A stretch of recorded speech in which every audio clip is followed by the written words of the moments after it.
So I finally got my compost sifter.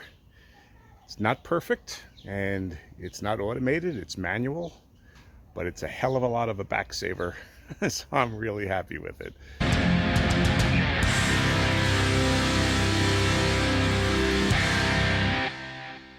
I'd wanted to do a build video on this, but it was a disaster from beginning to end. A lot more difficult than I thought it was going to be. And not necessarily the project was difficult, just trying to figure out the best way to do things.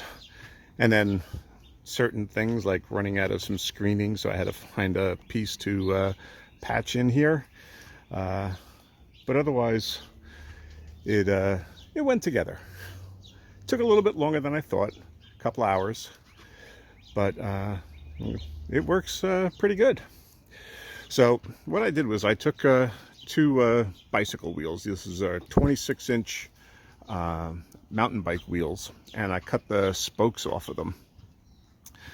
I then went along, and in the spoke holes, I ended up drilling them out, making them bigger so I could take some bolts and put them through.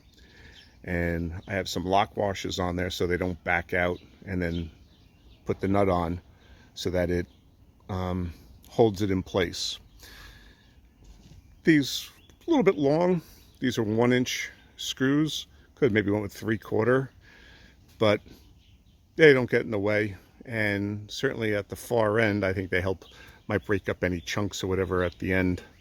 Not that it really matters, because at that point it's already going out the basket. So again, this is two 26-inch wheels. Now I've seen other trommels where they actually have 3 wheels, and I'm not quite sure how long those trommels are. This one is 3 feet long, and that's just the size I wanted it to be, although maybe 4 feet would have been a little bit better just to get some more action. But in reality, this 3-foot one works just fine.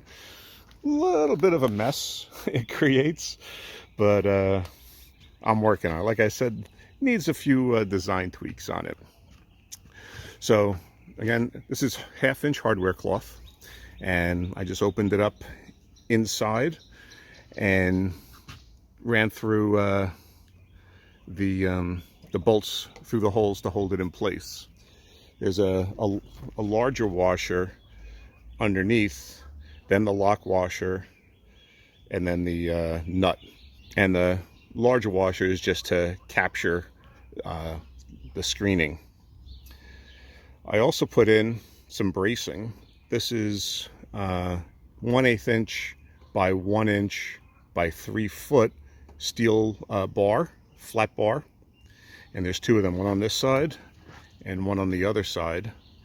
And then I've also got in here aluminum L brackets, well, not brackets, L-shaped pieces. And was to serve as bracing, but also as a catch and dump thing. So if there's some heavy clumps, it'll grab it in the on the ledge here and help break it up as it's spinning. The other one at the top, because I've got 2 of them here, so on opposite sides, this one faces the opposite direction as the other one. Don't know if that matters or not, but I figured it couldn't hurt. And then I just have a bit of duct tape on the outside just to stop some of the overflow from going outside here. Now, part of the issue is my support system. This is an old hot water tank from like the 1920s or something like that. Like, it was the original hot water tank for my house, and it was in the basement when I moved into my house. And so I kept the support thing, never knowing what I was going to do with it. And I ended up mounting my old homemade compost tumbler onto it. And on my compost video, if you saw that, where I asked if there's such a thing as too much compost. Because the chickens are producing so much compost, I don't need a homemade composter or my other composter over there. As I said at the time, I will keep my leaf mold composter, but I don't need the other ones. So this stanchion is what the tumbler was mounted on, and I took that off. So then what I did was, on the pipe that was going through the middle of the composter, I drilled a hole, a 5/16 inch hole. Maybe it was a little bit larger than that, because this is 5/16 inch threaded rod. And I drilled a hole wide enough for the rod to go through, and then it went straight through the pipe and then out the other side. And then it's fastened with a washer, and this is a nylon lock washer here, a nylon lock nut. And I've got one on on the inside, but obviously I wanted to butt it up against the pipe to hold it in place there. But being a lock washer, they don't spin all that freely, and I didn't want to stand there with a wrench and go back and forth moving it down. So at the opposite end, I was a bit smarter. I mounted my cordless drill to the end here and spun it, and then the washer, holding the washer in place, it went all the way down. So the center bar is equidistant between the bicycle rim. So with this stanchion here, the problem is it blocks the opening from being able to throw dirt into it. So what I end up doing is carefully taking my shovel, putting it in between the legs here, and dumping some dirt in. Now obviously that minimizes the speed at which I can sift the dirt, but it ain't hurting my back at all. So slightly slower than what I'd prefer, but it's perfectly acceptable, and it doesn't slow me down all that much. Again, if I was able to just be throwing the dirt right in, it would be fun, it would be much better, but it's fine the way it is. So then this is a 1 1/4 inch bar. So I had a 1 1/4 inch elbow to a 3/4 inch, and then this is a 1 inch piece of PVC to an elbow, and then another 1 inch PVC bar, and there's my half-assed homemade end cap just to keep this thing from sliding off. So this is a 1 1/4 inch PVC pipe, and that just allows the handle to spin as the arm is spinning. So let me show you the trommel in action.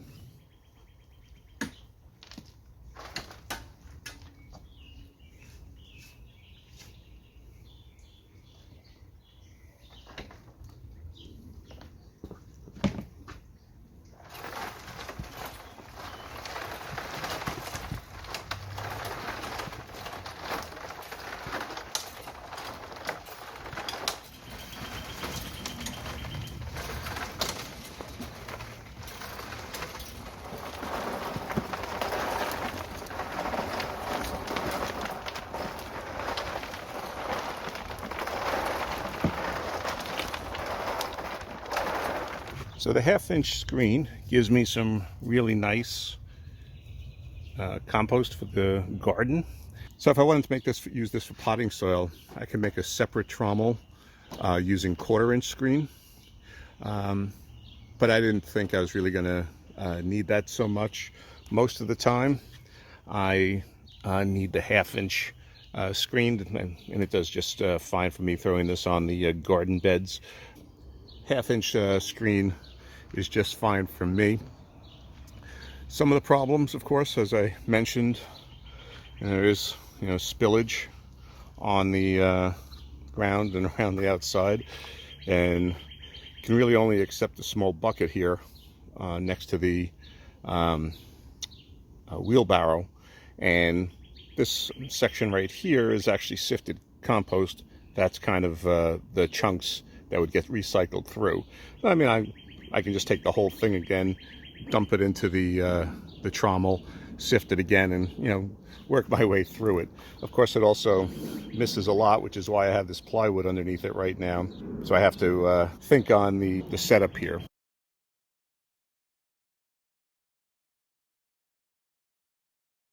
One other thing is, as you saw in the usage portion, I was putting 2 shovelfuls in, and it can handle a lot more than that. I had thrown 5 in, and it was fine. It was a little difficult getting it started at first. Not difficult, you know, it was like holding onto the stanchion to get this thing to move with 5 shovelfuls in there. But then most of it just fell out the back anyway. So in trying different amounts, I found that the 2 shovelfuls works best. You get the most compost, sifted compost into the wheelbarrow, and most of the chunks into the bucket at the end.